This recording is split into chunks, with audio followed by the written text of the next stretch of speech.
Hi, everyone. Welcome back to What's Up Wednesday. My name is Rachel, and I'm on the client success team here at Early Learning Ventures. And today I am joined by Tamera, who is the teacher programs consultant at the Denver Museum of Nature and Science, where she facilitates professional development experiences for teachers in the areas of science instruction, mind, brain, and education, and nature and environmental literacy. Welcome back, Tamara. Thank you so much for joining us. Well, thanks for having me. I'm excited to be here. Yeah, we're really excited to have you. We said it's been 2 years since you joined us on a What's Up Wednesday episode. So it's great to have you back, and we're excited to hear about what's happening with the museum. Thank you.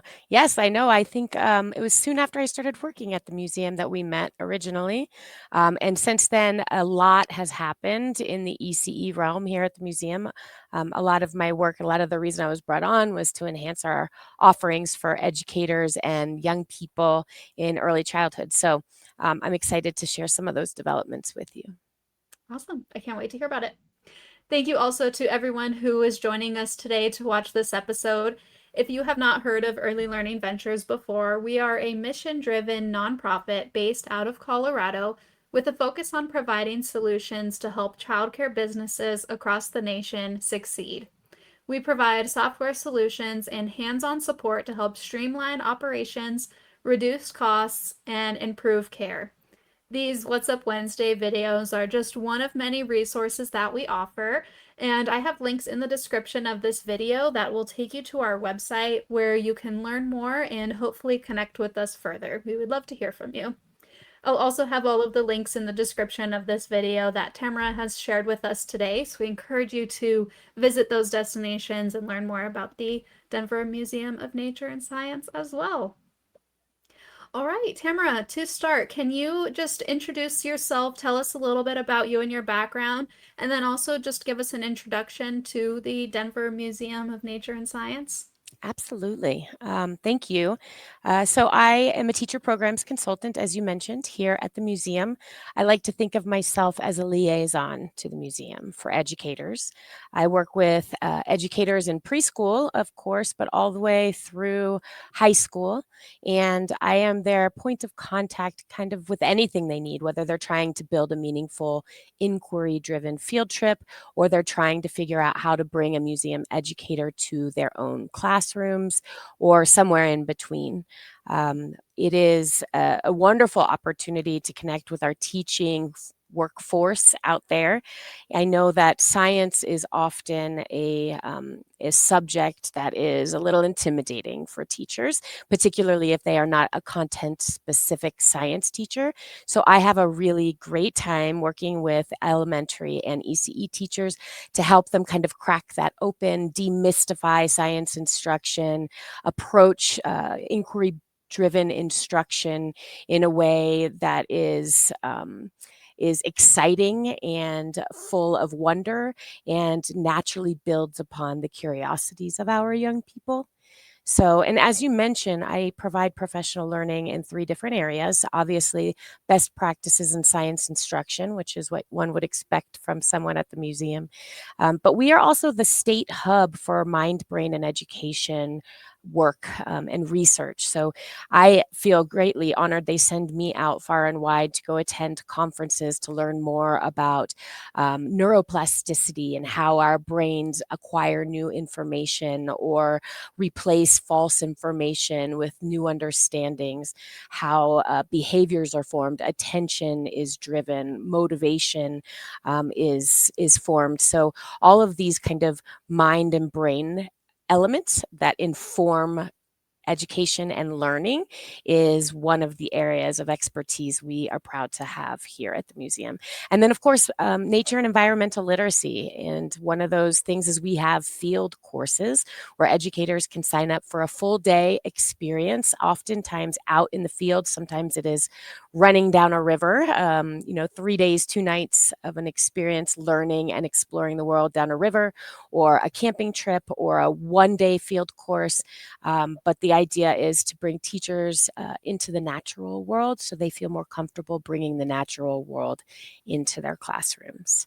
I'm excited to talk with you more about what we do here at the museum for our youngest learners. Specifically today, we have a lot of on-site resources and exhibits that are wonderful for our youngest learners, and I'm excited to share them with you today. So thank you.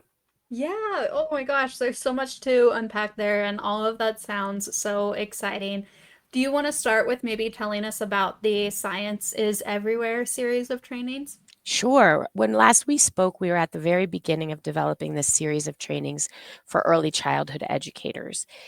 There is currently 2 of the 3 trainings are complete and ready to go and are already touring Colorado. Honestly, this program was developed in partnership with Eureka Science Museum on the Western Slope. So the vision is that Science is Everywhere is an umbrella program for our educators, driven by the ways our youngest learners explore the world. So currently, we have 2 trainings. Each are 3 hours long. The first is called Simple Routines, Big Science. The next one is called Guiding Curiosity and Scientific Discovery.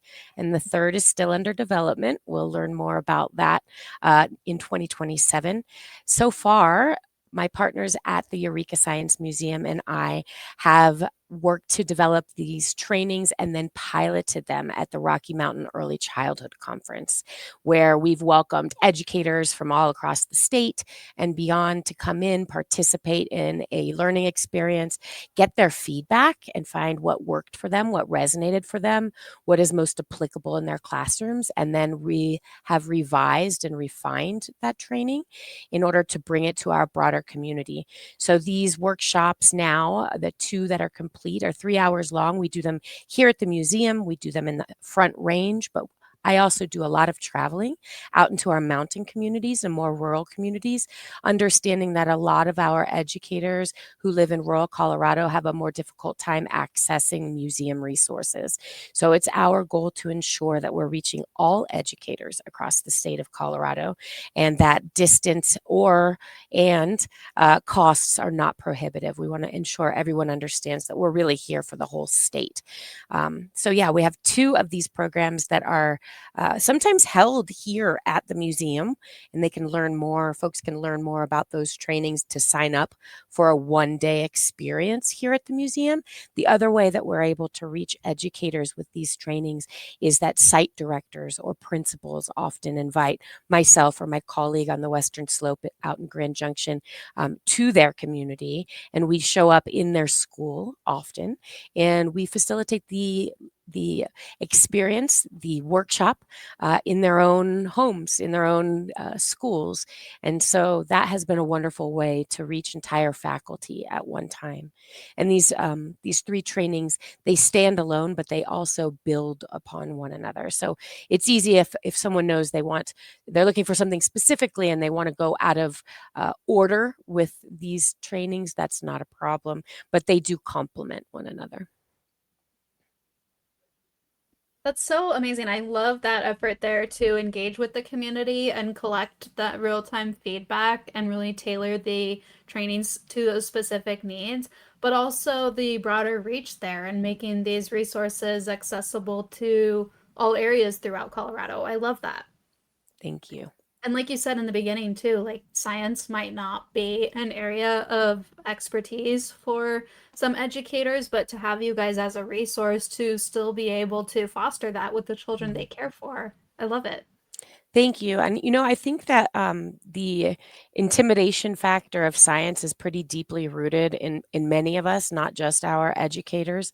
There's a lot of research actually on science identity and how we as individuals and adults approach the work of science and whether or not we identify with scientific thinking. And what we've learned is that the preconceptions, often implicit biases that we hold as adults toward science itself, maybe it's because of formative experiences in a classroom as a student ourselves, or some interaction we may have had in the real world, they really inform whether or not we feel comfortable approaching scientific thinking. And so one of the most important things we can do with our educators is unpack our own science identities and encourage our educators to embrace the idea of inquiry, that we don't all have to have the answers for everything. In fact, good science instruction comes from a place of not knowing. Science is iterative. Science often fails. To fail, FAIL, is a first attempt in learning. And that is a gift that we provide our students when we demonstrate for them in real time that maybe we as teachers don't have the answers, but guess what? Together we can find out. So that's kind of the spirit of a lot of the trainings we conduct for our educators. Yeah, that it just makes me think. I know in our initial conversation, I think I had said something like with that intimidation factor with science and also just museums in general. I know for myself, like when I think of a museum, I'm thinking of like, hands behind your back, look but don't touch. And so it's so exciting to get to learn more about the Denver Museum of Nature and Science and how it really encourages the hands-on learning. And these programs are not that at all. It's so true. And I know that we're going to talk a little bit about the museum and what the museum offers, but for those folks who maybe haven't visited our museum, they should know that we have specific areas designated for our youngest learners. So we have the Discovery Zone, which is exactly as you say, Rachel. It's hands-on. We have a water play area. We have a gigantic area where young people get to embrace the idea of being a paleontologist and an archaeologist and digging and uncovering dinosaur bones. There's a lot of role play. We have puppet shows. We have lots of activities for our youngest learners to interact. And just last year, I think it might have been 2 years ago, we opened Nature Play, which was recently nominated or given the designation of the best new play space by Westward magazine, which is one of Denver's wonderful magazines. And it's an interactive outdoor exhibit that mirrors the ecosystems of the state of Colorado. So young people can kind of climb hills and observe and see the animals and different plants that would live in those higher elevations. And they can follow the creek and learn about the animals and the ecosystems that surround Colorado's rivers and streams. So our goal is to encourage everyone, parents, educators, and young people, to roll up their sleeves and get dirty, because that's where fun happens, and that's also where our most meaningful learning experiences take place. That is so much fun. I know we'll get more into those opportunities soon, but going back to educators, can you tell us a little bit about how educators would go about getting involved in these professional learning opportunities? Absolutely. The first thing I'd say is check our website. Go to our school programs page. There's a button there for teacher programs. That's where I would say start. All of our professional development opportunities that are eligible for folks to just independently register for are posted there.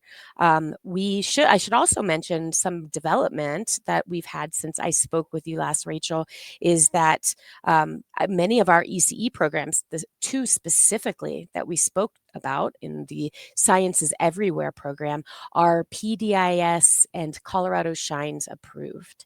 So our ECE educators can earn credit contact hours for their participation in our programs, which I know is a requirement for many of our facilities and many of our teachers to keep their licenses and to work within the preschool landscape here in Colorado. So I'm excited to say you can come, have fun, learn, and earn credit while you're here. That's one way to get involved and is to sign up directly for those programs we're hosting here at the museum. The other way is to reach out to me. And I know, Rachel, you'll provide my contact information, but folks can reach out if you're interested in hosting an event.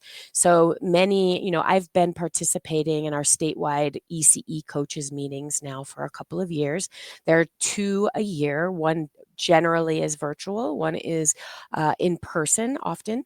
And at those events, I have the opportunity to share any upcoming trainings that we have at the museum, but also introduce myself and say, hey, you have a community of educators, let's say in Gunnison, for example, or in Lyman, for example, and you might not be able to get them to our museum to participate in our trainings on site, but let's have a conversation about how to bring me to you.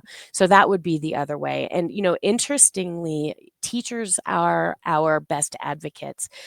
Many of the trainings I've done in our rural communities have been because teachers have participated, perhaps at a conference, in a conference session, and said, hey, my whole team would totally be into this. They reach out to me and make an introduction to their principal or to their site director, and we begin conversations about how to bring this important work to their classrooms. That's awesome. Yeah, and I will have, for anyone watching, I will have all of those links in the description of the video, as well as Tamara's contact information, like she mentioned. Thank you.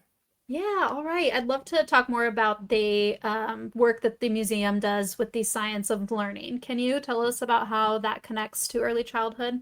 Absolutely. We've been doing this at the museum for quite some time.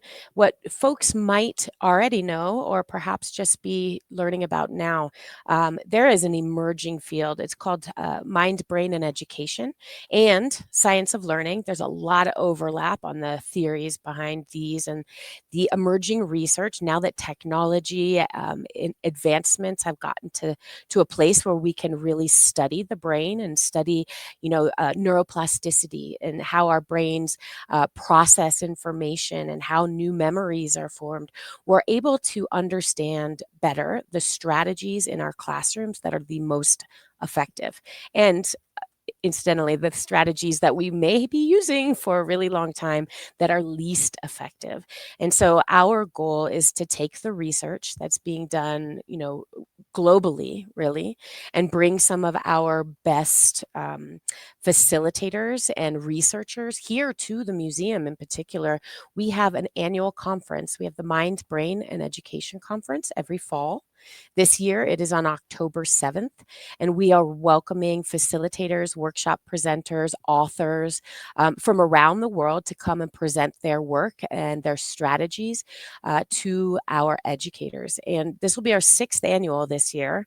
And in the past, we've provided these opportunities for K-12 educators to register, and they've always been able to earn graduate credit toward relicensure for participating through Adams State University.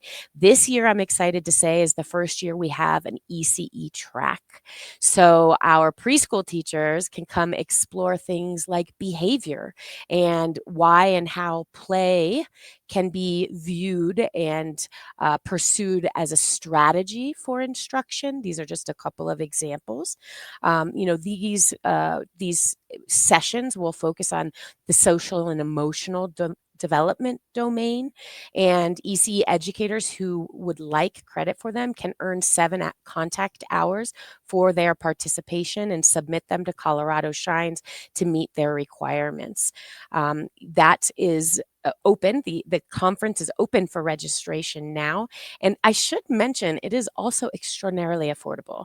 I attend conferences very similar around the country throughout the year to increase my own awareness and knowledge. And it's a pretty big check. They could be pretty pricey, and our participation is only $85 for the whole day, Wow. includes lunch, and there are scholarships available. So I hope folks know that if costs are prohibitive, they should still reach out to me, and we'll do everything we can to ensure there's space for them at this event. Oh, that's really exciting. And what a great opportunity for all educators. I love that that includes ECE educators as well. And yeah, I mean, that's a wonderful opportunity for as far as price structure as well, because you're right, conferences are not always that way. Right. True. All right, Tamara, is there anything else that you want to share with us, maybe about the different ways the museum reaches young learners and their families? Sure. I think a couple of things, and I may have mentioned this the first time we spoke, but the Denver Museum of Nature and Science is the third largest of its kind in the country, but we have more robust educational programs than any other museum of nature and science in the United States, which is saying a lot, right? The Smithsonian, and there are some really amazing museums out there, but we have a powerhouse team and we have more programming, affordable programming than most people know. So, a couple of highlights I'd like to share is one, we have Wonder Workshops, which is a unique opportunity for educators living within an hour and a half drive of the museum. We send a museum educator into the classrooms with students to facilitate 45-minute workshops. And usually they arrange for 3 back to back workshops. So sometimes that can be 3 classrooms in the course of a day. Our educators often dress very themed out and drive a van with a dinosaur dangling out the window, for example. So the kids always know when they see us coming that fun is on Yeah. its way. So there are programs for elementary and middle school students, but also there are programs where educators come to classrooms and facilitate wonder workshops for preschoolers. So folks should check that out. We also have curiosity kits, which essentially is a box or a trunk that arrives with all of the materials necessary for educators to facilitate their own science learning and experiences in the classroom. It comes with materials for students, educator guides. Oftentimes, it'll come with iPads to help with this digital enhancement of a program. And these get shipped to the school, used for a week, and returned with a return label that we send. It couldn't be easier. And then now we have a really wonderful program called Curious Kids, and it is filling up, honestly. It is a preschool program for young learners, so our preschool age learners and an adult, to come to the museum. Usually it's about twice a week. There are different themes. Sometimes it'll be about plants. So sometimes it'll be the most recent one I went in and attended really emphasized farm to table and those concepts. And young people learn through demonstrations, interactive reading, hands on play, different scientific concepts. Our kiddos are really capable of doing a lot more in terms of developmentally categorizing things and trying out the world and experimenting. They do it naturally, and so if we create the spaces for them to do so, I think they'll surprise us. So I would encourage folks to check out the Curious Kids schedule. We have ongoing programming, and we're about to open up some really exciting programming for the holiday season, too. So, educators should consider bringing their students. Families should bring their kiddos. We have indoor and outdoor preschool specific programs. And again, if anyone wonders where to even begin, they can certainly reach out to me. I'd be happy to help. So many amazing programs and resources, and I know that those all of those that you just mentioned, those opportunities and experiences are going to stick with the little ones for ever. And it's just really exciting that you guys are doing such great work. And I Thank hope you. that everyone watching is encouraged to click those links in the description of this video to connect with you and learn more. And yeah, thank you so much for your time today, Tamara. I've really appreciated getting to have you back and to getting to learn a refresher about these programs and also what's new and what's happening. Well, thank you so much. And I hope to see you and perhaps some of your listeners at the Rocky Mountain Early Childhood Conference next year, where we'll pilot our third and final piece of the Sciences Everywhere PD series. And maybe, oh, I have one other thing. Oh, Everyone should know they get into the museum for free as educators. All you have to do is show proof that you are a teacher. It could be a teacher ID, it could be a pay stub, it could be a letter from your school. No teacher should ever pay to get into the Denver Museum of Nature and Science. School groups are also free with a reservation. I'm happy to connect folks to our school groups liaison or coordinator here. And yeah, I think just coming to see what the museum has to offer would be a really great start. Yeah. Oh, that's such a great call out. And I hope that next time I'm in Denver, I can stop by and visit as well. Yes, I hope so too. And I'd be happy to treat you to a cup of coffee at the coffee cart. Oh, thank you. Thank you so much also to everyone watching today. I hope that everyone has a great rest of your day, and we will see you next time. Bye. Thank you.